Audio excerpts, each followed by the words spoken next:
안녕하세요. 저는 서지안이라고 해요.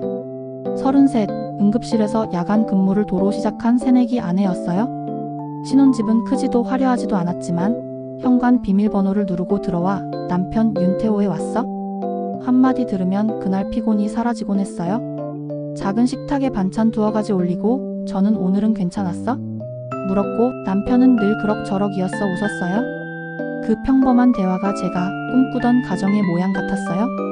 그런데 어느 날 초인종이 불쑥 울렸어요. 문을 열자 남편의 여동생 윤세빈이 가벼운 웃음으로 서 있었어요. 언니 하루만 재워줘요? 목소리가 지쳐 보였고 빈손이었어요. 저는 당연히 들어오라 했어요. 가족이니까 하루쯤은 괜찮다고 생각했어요. 그날은 과일을 깎아두고 이부자리를 폈어요. 세빈은 감사해요 하더니 금세 소파에 기대 드라마를 틀었고 저는 피곤하겠지 이해하려 했어요. 다음날 달라진 건 없었어요. 세빈은 아침 늦게 일어나 컵라면을 먹고 포크와 빈 용기를 싱크대에 툭 남겨두고 방으로 들어갔어요. 저는 치우면서도 스스로를 타일렀어요. 하루만이라고 했으니 곧 나가겠지 했어요. 그런데 이틀 사흘이 지나도 짐을 싸는 기미가 없었어요. 남편에게 조심스럽게 말했어요. 아가씨 언제쯤 집에 갈까? 남편은 머리를 극적이며 웃었어요. 조금만 봐주자. 힘든가 봐. 저는 고개를 끄덕였어요. 다만 마음속에 작은 가시가 걸렸어요. 그 즈음부터 사소한 것들이 자꾸 눈에 밟혔어요. 거실 등에 제가 접어 넣어둔 담요가 모양이 달라져 있었고 화장대 서랍에 넣어둔 등본, 사본 한 장이 보이지 않았어요. 아, 내가 옮겼었나? 하고 넘어가려 했지만 느낌이 이상했어요. 현관 스마트락 사용 기록을 앱으로 보는데 낮 시간에 외부 출입 기록이 여럿 찍혀 있었어요. 그 시간대 저는 병원에 있었고 남편도 회사에 있었어요. 세빈이가 배달을 받았나 보다라고 합리화했어요. 스스로를 계속 다독였어요. 저녁이 되면 세빈은 사람이 달라졌어요. 언니 힘들죠? 제가 반찬 데워둘게요. 말은 다정했어요. 그런데 접시는 늘 싱크대에 쌓였고 빨래 바구니엔 제 가디건이 뒤섞여 있었어요. 저는 한숨을 몰래 내쉬고 말끝을 삼켰어요. 가족끼리 사는 건 원래 이런저런 마찰이 있다고 그렇게 스스로를 설득했어요. 일이 커졌다고 느낀 건 현금이 자꾸 사라지면서였어요. 지갑에 택시비로 넣어둔 만원권이 어느 날은 사라지고 어느 날은 또 그대로였어요. 내가 썼었나? 싶어 가계부 포스트잇을 냉장고에 붙여두고 날짜랑 금액을 적었어요. 그런데 빈칸이 자꾸 생겼어요. 저는 남편에게 조심스레 말했어요. 나 요즘 깜빡하나 봐. 돈이 자꾸? 남편은 웃었어요. 피곤해서 그래. 너무 예민해지지 마. 그 말에 제가 더 예민해지는 기분이었어요. 결국 하루 저녁 저는 세빈에게 물었어요. 아가씨 혹시 언제쯤 집에 갈 계획이야? 세빈은 TV 화면을 보다가 어깨를 으쓱했어요. 조금만 더 있어도 되죠? 여기 방 하나 비잖아요? 어차피 이 집 부모님이 도와준 집이잖아요? 말끝이 묘하게 단단했어요. 저는 최대한 부드럽게 말했어요.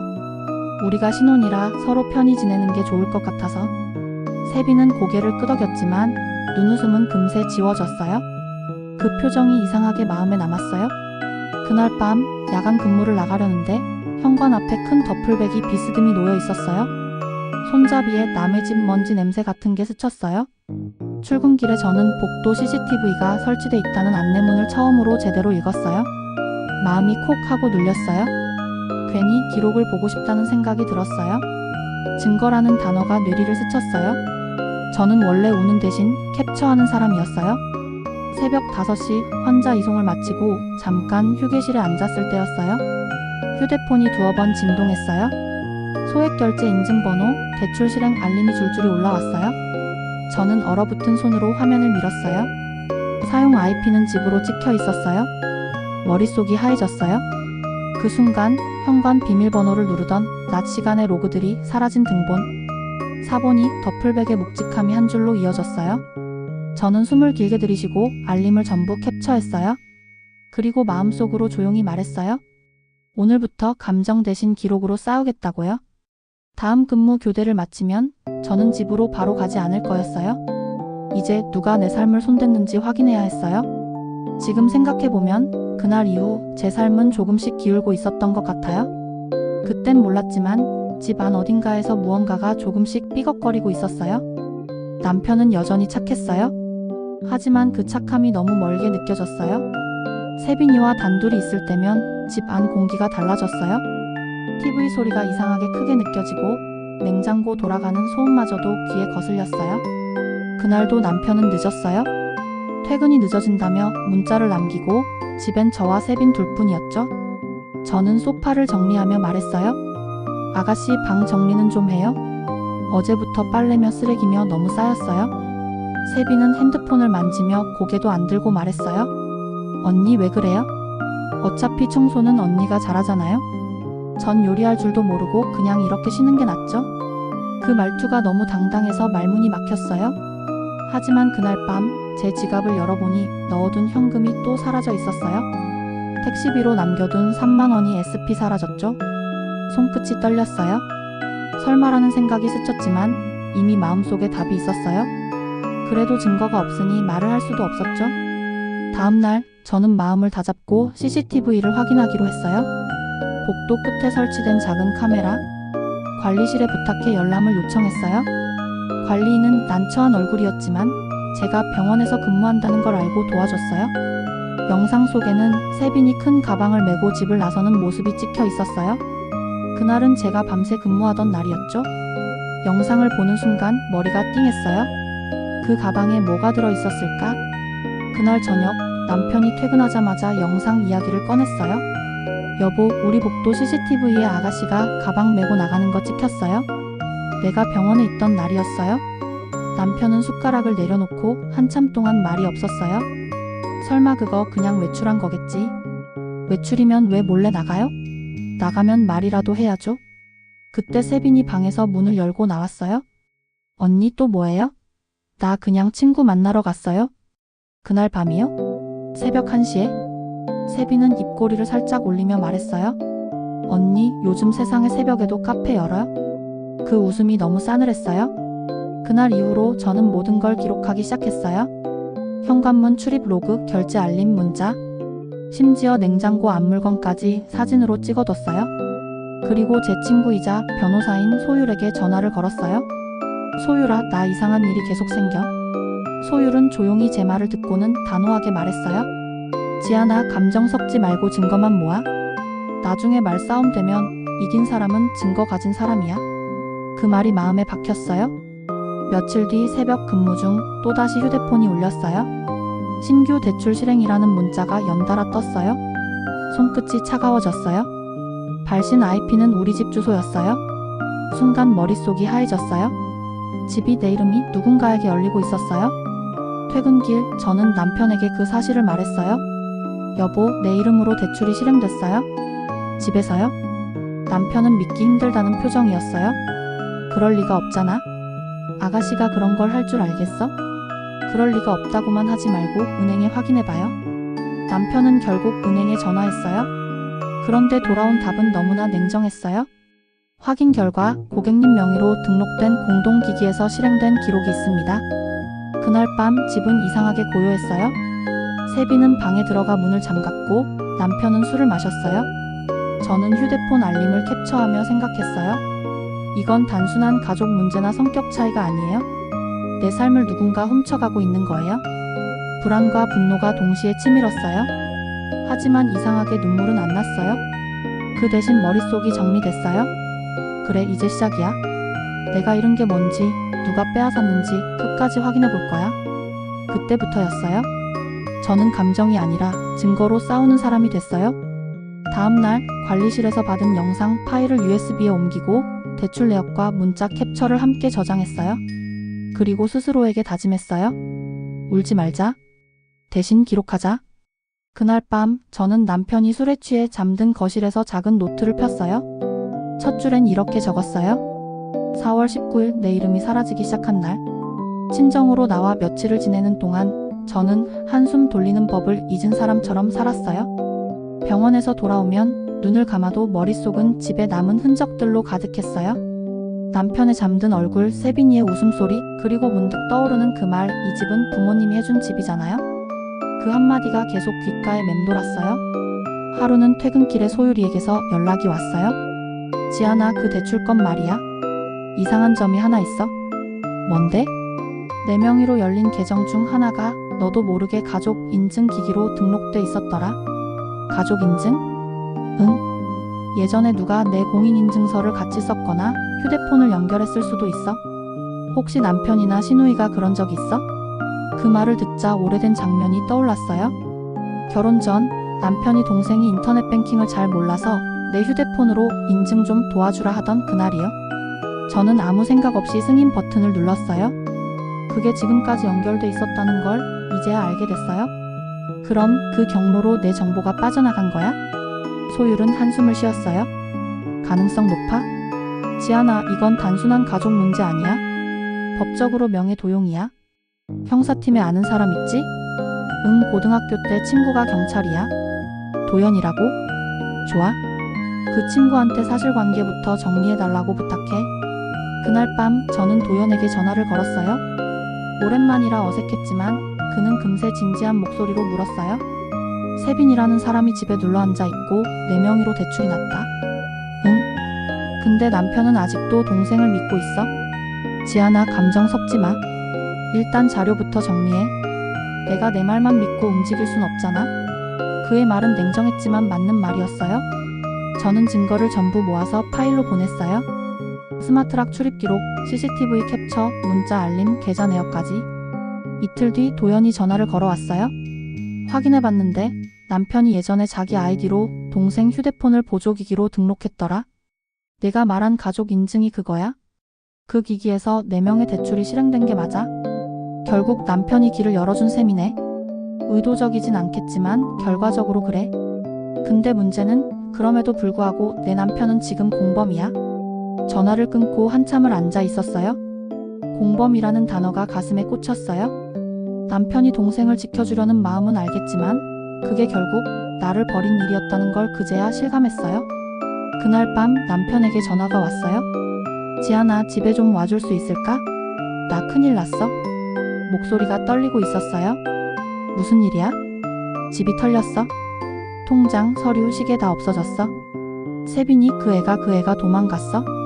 그 말을 듣는 순간 이상하게도 놀랍지 않았어요. 오히려 드디어 터졌구나 하는 생각이 먼저 들었어요. 은행이랑 경찰에 신고는 했어? 했는데 내가 뭐라고 설명해야 할지 모르겠어. 다 내 책임 같아서. 맞아, 당신 책임 맞아? 내가 그때 뭘 했어? 내 말 들었으면 이런 일 안 생겼을 거야. 남편은 울먹였어요. 미안해. 그때는 정말 세빈이가 그런 짓을 할 거라고는. 그래, 사람은 자기가 보고 싶은 것만 보니까. 전화를 끊고 난 뒤에도 제 마음은 복잡했어요. 화가 나는데 동시에 안쓰럽기도 했어요. 그래도 저는 결심했어요. 이제 감정에 휘둘리지 않기로요. 다음날 아침 도연에게 다시 연락이 왔어요. 세빈, 해외 출국 시도하다가 공항에서 제지당했대. 명예 도용으로 수배 걸려 있었거든. 잡혔어? 응, 지금 조사 중이래. 그 말을 듣는데 가슴 한켠이 서늘하게 식었어요. 저는 바로 병가를 내고 집으로 갔어요. 현관문을 열자 하는 아수라장이었어요. 서랍이 죄다 열려있고 서류는 바닥에 흩어져 있었어요. 남편은 멍한 얼굴로 그 사이에 앉아 있었어요. 당신 말이 다 맞았어? 세빈이가 통장 비밀번호까지 알아냈더라. 나 몰래 내 계좌에서도 돈을 빼갔대. 그래서 이제야 내 말을 믿어? 남편은 고개를 떨궜어요. 정말 미안해. 나 어떻게 해야 할지 모르겠어. 그때 저는 이상하리만큼 담담했어요. 손에 들고 있던 휴대폰으로 방안을 찍으며 말했어요. 이 사진들 경찰에 제출할 거예요. 당신은 참고인으로 조사받겠죠? 남편은 눈을 동그랗게 뜨더니 지아나, 나까지 신고하려는 거야? 했어요. 아니요. 나를 지키려는 거예요. 이제는 나도 나 편 좀 들어보려고요. 남편은 고개를 숙인 채 아무 말도 못했어요. 그렇게 거실엔 두 사람의 숨소리만 남았어요. 깨진 접시 조각 위로 햇빛이 비쳐 반짝였어요. 그 조각처럼 우리 관계도 부서져 있었어요. 그날 밤 저는 친정으로 돌아가기 전 마지막으로 집을 둘러봤어요. 우리의 사진, 신혼 때 같이 고른 커튼, 그리고 식탁 위에 남은 빈 머그컵 2개. 모든 게 여전히 그 자리에 있었지만 더 이상 내 것이 아니었어요. 문을 닫기 직전 남편이 조용히 물었어요. 다시는 돌아오지 않을 거야? 저는 잠시 머뭇거리다 말했어요. 응. 이제 나 돌아갈 집은 여기 아니야. 문을 닫는 순간 안쪽에서 울음소리가 들렸어요. 하지만 저는 뒤돌지 않았어요. 그날 이후 저는 다시는 누군가의 착한 아내로 살지 않겠다고 다짐했어요. 이제 내 인생에 증거를 준 사람은 나 하나뿐이니까요. 며칠 뒤 경찰에서 연락이 왔어요. 세빈이가 공항에서 붙잡혔다고 했어요. 외국으로 나가려던 참이었다고요. 제 명의로 만든 대출금 일부가 현금으로 인출된 상태였고 그 돈과 제 신분증 사본이 그녀 가방에서 나왔대요. 전화를 끊자마자 손이 떨렸어요. 분노도 후련함도 아닌 이상한 감정이었어요. 이제 끝이구나. 그동안 내 안에서 덜컥거리던 의심과 증오의 톱니다리 한꺼번에 멈추는 기분이었어요. 그날 오후 소율이와 도연이 함께 찾아왔어요. 지아나, 경찰 조사에서 네가 제출한 자료가 큰 도움이 됐어. 덕분에 혐의 입증이 빨라. 소율이 말했어요. 도연은 서류 봉투를 내밀며 덧붙였어요. 남편 윤태호 씨는 참고인으로 조사받았고 공범은 아닌 걸로 정리됐어. 대신 관리 소홀 책임은 인정됐지. 공범은 아니라 그렇겠죠? 입가에 씁쓸한 웃음이 새어나왔어요. 공범은 아니어도 제 편도 아니었던 사람이니까요. 며칠 뒤 태호에게서 문자가 왔어요. 지아나 한 번만 만나자. 하고 싶은 말이 있어? 그날 저녁 저는 카페 한켠에서 그를 마주했어요. 얼굴이 많이 상해 있었어요. 눈 밑에 검은 그림자가 드리워져 있었죠. 지아나 정말 미안해. 내 말이 다 맞았어? 근데 세빈이 걔가 나한테 그런 짓을 할 줄은? 이제 와서 그런 말은 의미 없어요? 그래도 난 너한테 이혼만은 피하고 싶었어.